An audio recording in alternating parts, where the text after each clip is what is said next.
O ministro Alexandre de Moraes, do Supremo Tribunal Federal, acatou o pedido da Procuradoria-Geral da República e abriu inquérito sobre a atuação do deputado federal licenciado Eduardo Bolsonaro nos Estados Unidos. Está morando lá há mais ou menos 2 meses.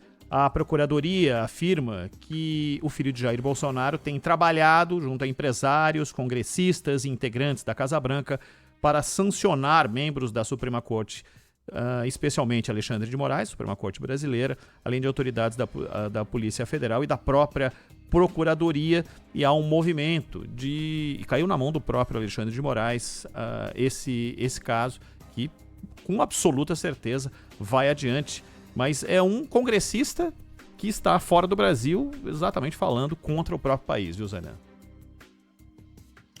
O Eduardo Bolsonaro não foi para os Estados Unidos porque tinha receio de prisão ou coisa que o valha, né? Ele foi para fazer exatamente isso aí. Aproveitar uma relativa proximidade que tem lá com o Trump, com o entorno do Trump, para tentar usar o poder dos Estados Unidos, durante um tempo personificado no Trump, contra o Supremo Tribunal Federal e para tentar modificar a situação jurídica do Jair Bolsonaro. Foi para isso que ele foi. E a receptividade não é por solidariedade do Trump, mas, primeiro, existe uma relação que é, como sugeriu o Vladimir Safatli, né? Ela é orgânica entre os integrantes desse movimento, que tem muitas diferenças internas e tal, mas com objetivos primordiais comuns, né? Trump, Milei, o pessoal do Chega, do Vox, do Fratelli d'Italia e o Bolsonaro, e uma parte considerável ali dos parlamentares brasileiros, né? Não só do PL, e o Milei na Argentina. Então, há representações desse grupo político na Índia, por exemplo. Na Europa nem se fala, né? Na Inglaterra, na França, mas cada qual com suas peculiaridades, até porque os países são diferentes e têm problemas diferentes e características diferentes e situações diferentes a serem exploradas. Então, nos Estados Unidos e na Europa, o que eles usam como isca é o combate ao migrante, né? E aí nós temos essa série de inconstitucionalidades praticadas pelo Trump contra imigrantes. Na Europa, esse também é o ponto central. Já no Brasil e na Argentina, não. Obviamente, esse não é o ponto. Pelo contrário, são movimentos que não se caracterizam por nacionalismo exacerbado, antes por uma inclinação da espinha aos Estados Unidos e particularmente ao movimento trumpista.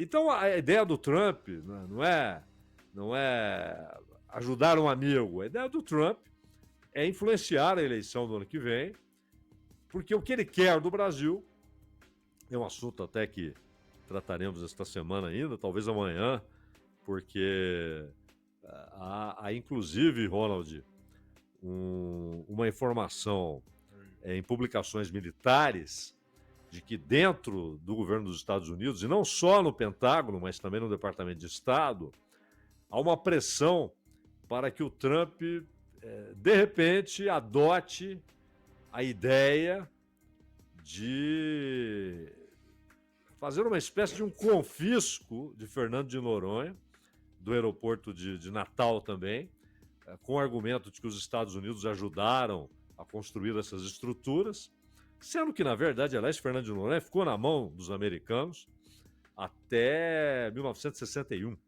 Havia uma espécie de concessão por causa da Segunda Guerra e depois se estendeu durante a Guerra Fria. Então, o Brasil tem de rechaçar prontamente esse tipo de coisa. Então, ele tem a visão, o que ele quer é o Brasil a serviço das suas ideias e, principalmente, o Brasil como aliado na luta para que os Estados Unidos e não a China tenham maior controle e maior influência sobre a América Latina, que adota ela toda uma postura de colonizada perene, né? E fica esperando ali para ver quem vai ganhar o embate. E o Brasil, lamentavelmente, se insere nisso. O Brasil age como uma colônia passiva, esperando para ver qual das potências ganhará o embate. E é nesse cenário que se insere esse barulho todo do Eduardo Bolsonaro aí, e encontra receptividade por interesses dos Estados Unidos, não por solidariedade à situação do Bolsonaro, ou coisa que o vale. E que pode até piorar a situação do Bolsonaro, porque a reação do Supremo ela será a mais dura possível.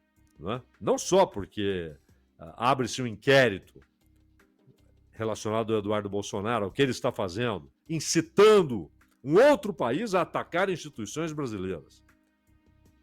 E tudo isso com base em uma aberração aprovada e depois ampliada para o mundo inteiro pelo governo Obama, que é a Lei Magnitsky. A Lei Magnitsky que dá, inclusive, autonomia administrativa, sem passar pelo Poder Judiciário, para eles saírem aplicando sanções. É uma decisão administrativa da Casa Branca, não passa pelo Judiciário dos Estados Unidos. E a resposta do STF tem de ser, e não tenho dúvida de que será, uma resposta... ela não pode dar viés aos julgamentos por causa disso. Aí seria errado. Ela não tem esse direito de dar viés. Mas, obviamente, não vai ceder. Ela não vai também deixar de cumprir os ritos e a sua obrigação por causa dessa pressão. Isso é indiscutível. E o governo tenta, silenciosamente, via Itamaraty, tenta fazer com que não haja essa punição ao Alexandre de Moraes, porque isso obrigará o próprio governo a se posicionar. Porque, claramente, é uma ingerência indevida. É um ataque à soberania brasileira. O governo não pode ficar de braços cruzados dizendo não é comigo, é com o Alexandre de Moraes. Afinal de contas, o ataque não é uma pessoa, é o ataque ao trabalho de uma pessoa em uma instituição pública que é a Suprema Corte, né, Ronald? É isso, e nos próximos dias a gente vai acompanhar. Essa notícia é de ontem à tarde, da aceitação por parte do Supremo da argumentação da PGR e, claro, a novidade é que o ex-presidente Jair Bolsonaro terá que depor nesse caso.